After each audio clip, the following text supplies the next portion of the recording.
Hello दोस्तों, आज हम देखेंगे फ्रेंड फंक्शन। फ्रेंड फंक्शन क्या होता है, इसका उपयोग क्यों करते हैं। फ्रेंड फंक्शन को कॉल करने के लिए ऑब्जेक्ट की आवश्यकता नहीं होती। बिना ऑब्जेक्ट के फ्रेंड फंक्शन को कॉल किया जाता है। फ्रेंड फंक्शन का उपयोग हम एक या एक से अधिक क्लास के प्राइवेट डेटा को एक्सेस या एक ही फंक्शन में करने के लिए करते हैं। यानी कि बहुत सारी क्लास के प्राइवेट डेटा को एक फंक्शन में उपयोग करने के लिए करते हैं। फ्रेंड फंक्शन किसी भी क्लास का मेंबर फंक्शन नहीं होता, फिर भी फ्रेंड फंक्शन किसी भी क्लास के प्राइवेट डेटा को एक्सेस कर सकता है। जैसे कि कोई यहाँ पे क्लास है, कुछ भी मान लीजिए EF1, यहाँ पे कोई प्राइवेट डेटा है PRI, यहाँ पे कोई प्राइवेट डेटा है, तो हम इसे एक्सेस करने के लिए क्लास से यहाँ पे अगर क्लास से हम इसे बाहर रहेंगे और इसे एक्सेस करना चाहेंगे तो हम फ्रेंड फंक्शन के द्वारा एक्सेस कर सकते हैं।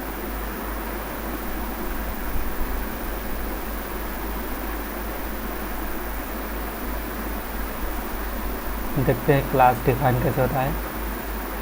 सबसे पहले हम क्लास कीवर्ड लिखेंगे,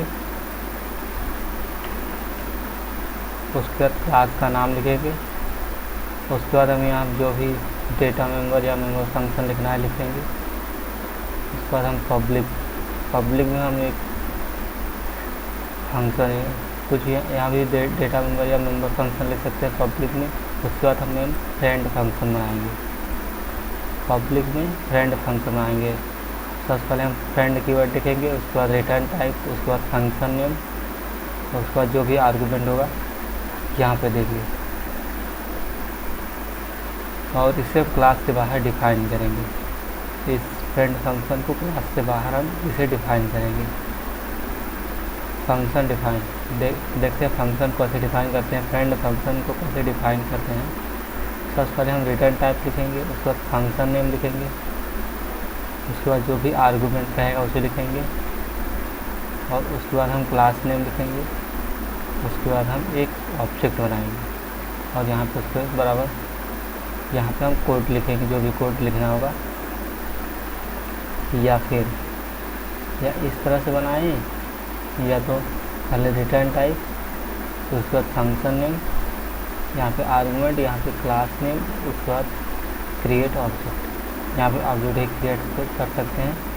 यहाँ पे आर्गुमेंट देंगे तो हमें यहाँ पे क्लास नेम और ऑब्जेक्ट, क्लास नेम लिखना पड़ेगा और ऑब्जेक्ट। लेकिन हम यहाँ पे अगर क्लास नेम देंगे यहाँ पे आर्गुमेंट, तो हमें ऑब्जेक्ट क्रिएट कर देंगे। उसके बाद नीचे हम ऑब्जेक्ट डॉट फंक्शन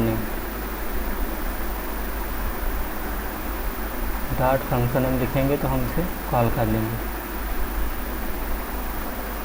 जैसा कि यहाँ पे भी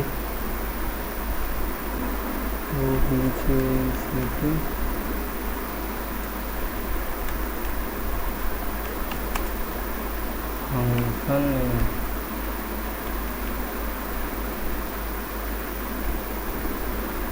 जो भी रहेगा फंक्शन यहाँ पर देखते हैं। आइए एग्जांपल देखते हैं। यहाँ से हम had employed IOStream,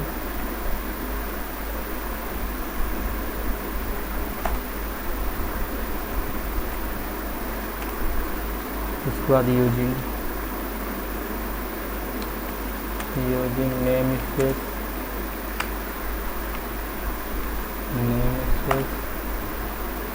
std semicolon. उसके बाद हम यहाँ सबसे पहले क्लास बनाएंगे। सबसे पहले हम क्लास बनाने के लिए क्लास कीवर्ड लिखेंगे, उसके बाद क्लास का नाम लिखेंगे। मान लेते हैं क्लास का नाम हमने एग्जाम्पल दे दिया।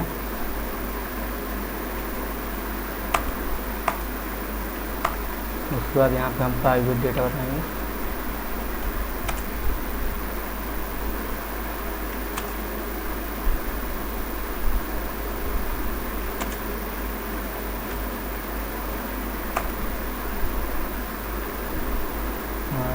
20 वह इक्वल ले लेते हैं, यानी U M B number equal to 10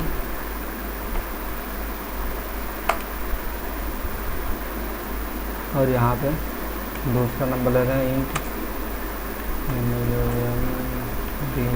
number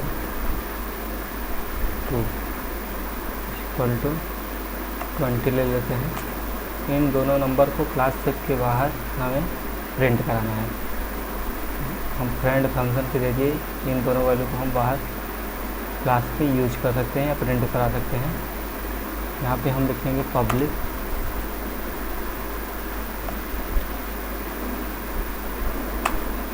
उसके बाद यहाँ पे हम फ्रेंड फंक्शन डिक्लेयर करेंगे। हम फ्रेंड कीवर्ड लिखेंगे फ्रेंड, उसका रिटर्न टाइप वाइड, उसके बाद फंक्शन नेम लिखेंगे, मान लेते हैं या फंक्शन वन। उसके बाद हम यहाँ पे आर्गूमेंट देंगे, आर्गूमेंट देने में कुछ भी नहीं देंगे,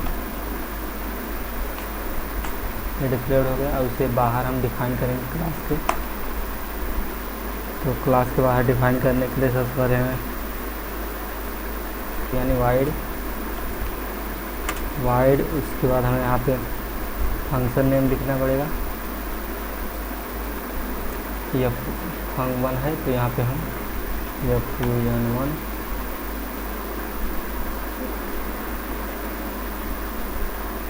उसके बाद हमें यहाँ पे आर्गूमेंट देना पड़ेगा। तो void यानी हम आर्गूमेंट कुछ भी नहीं देंगे, यहाँ से हम डिफाइन करेंगे। तो यहाँ पे हम सबसे पहले क्लास नेम लिखेंगे, क्लास नेम एग्जाम्पल है एग्जाम्पल। उसके बाद ऑब्जेक्ट क्रिएट करेंगे ex1 नाम से हम ऑब्जेक्ट क्रिएट कर रहे हैं।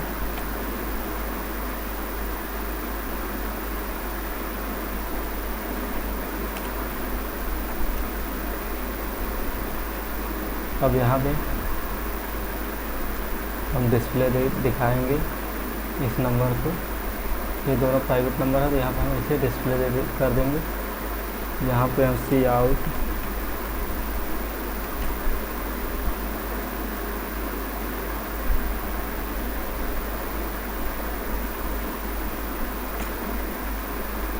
Double inverted comma number equal to, और यहाँ पे हम नंबर दे देंगे नंबर फर्स्ट सेमीकोलन। उसके बाद हम यहाँ दूसरा नंबर प्रिंट कराएंगे cout double inverted comma number 1 या नंबर 2 इक्वल टू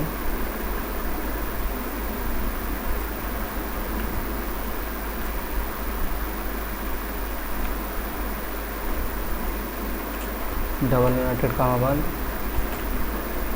उसके बाद यहाँ पे हम या नंबर 2 दे देंगे सेमीकोलन।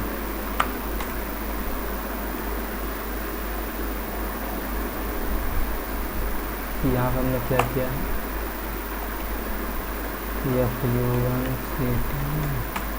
फंक्शन। पहले हम आपको समझा देते हैं कि यहाँ पे हमने क्या किया है। सबसे पहले हमने क्लास बनाया एग्जाम्पल नाम से। उसके बाद हमें private data int number 10 int number 2 20 हमने दो प्राइवेट डेटा बनाए। उसके बाद हमने प्राइवेट पब्लिक फंक्शन लिखा जो फ्रेंड फंक्शन है, और फंक्शन का नाम fun1 है, और जो कोई भी आर्गूमेंट नहीं देता है। उसके बाद हमने फंक्शन को डिफाइन किया, फ्रेंड फंक्शन को यहाँ पे डिफाइन किया। सबसे पहले हमने वाइड दिया रिटर्न टाइप। उसके बाद फंक्शन नेम, यहाँ पर हमने कुछ नहीं आर्गूमेंट हमें कुछ नहीं देना है तो यहाँ पे वाइड दे देंगे। उसके बाद हमने क्लास का नाम लिखा, उसके बाद ऑब्जेक्ट क्रिएट किया।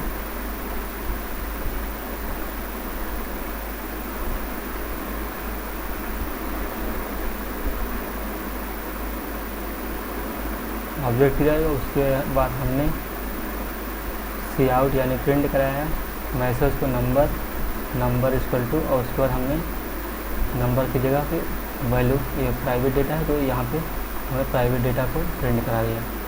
उसके बाद ये न्यू लाइन है सी आउट ANDL, यहाँ से हमने न्यू लाइन लिया।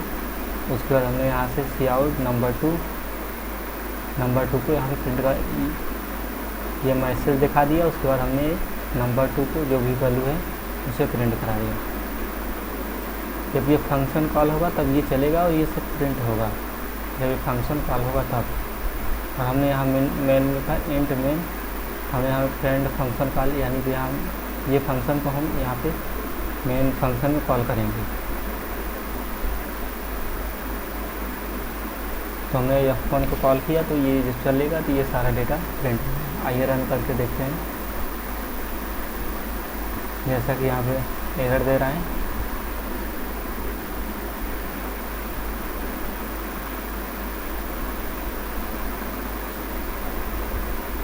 Error number was not declared in this scope. इसका मतलब है यहाँ पे हम ऑब्जेक्ट डॉट प्राइवेट डेटा या जो भी फंक्शन आएगा वहाँ पे लिखेंगे। तो यहाँ पे ऑब्जेक्ट पहले देंगे EX1 डॉट, यहाँ पे हम लिखेंगे EX1, यहाँ हमने गलत दे दिया EXA1 डॉट, ये चीज़ है यहाँ पे देखिए यही है। अब ये यहाँ पे जब कॉल होगा तो ये यहाँ आएगा, इसके बाद यहाँ से ये क्लास के पास आएगा और यहाँ से ये नंबर ले लेगा। आइए रन करते हैं।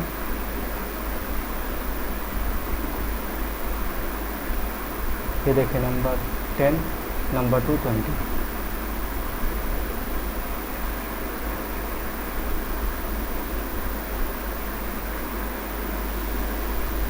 जैसा कि हम यहाँ पे आर्गुमेंट भी सेंड करा सकते हैं।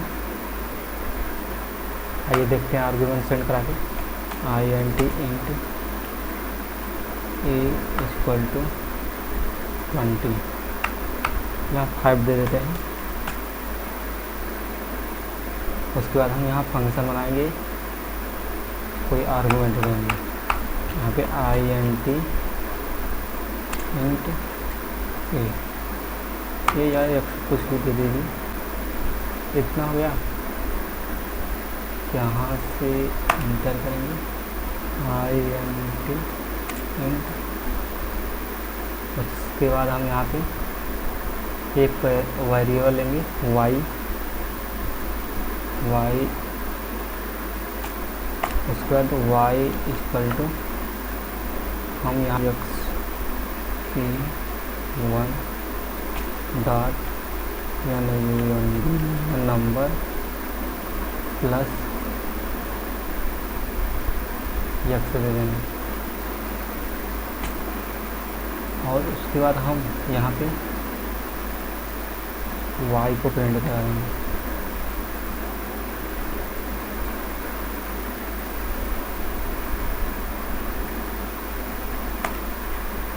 int z ले लेते हैं और यहाँ पे हम z equal to EXA1 dot number number 2 plus x कर देते हैं। और यहाँ पे हम z को प्रिंट करा देते हैं। इसका मतलब हुआ कि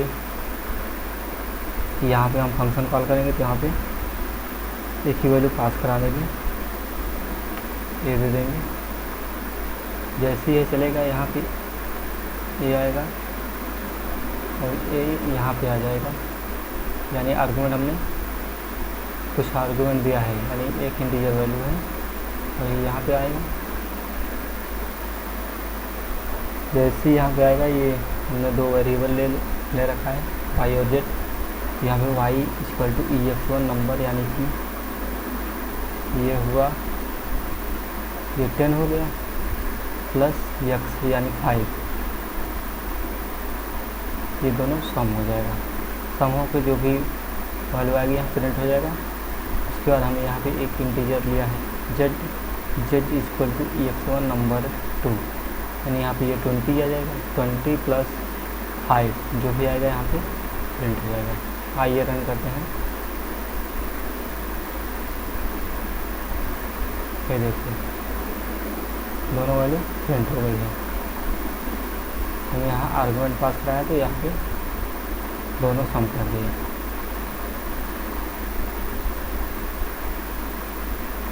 ओके, थैंक यू।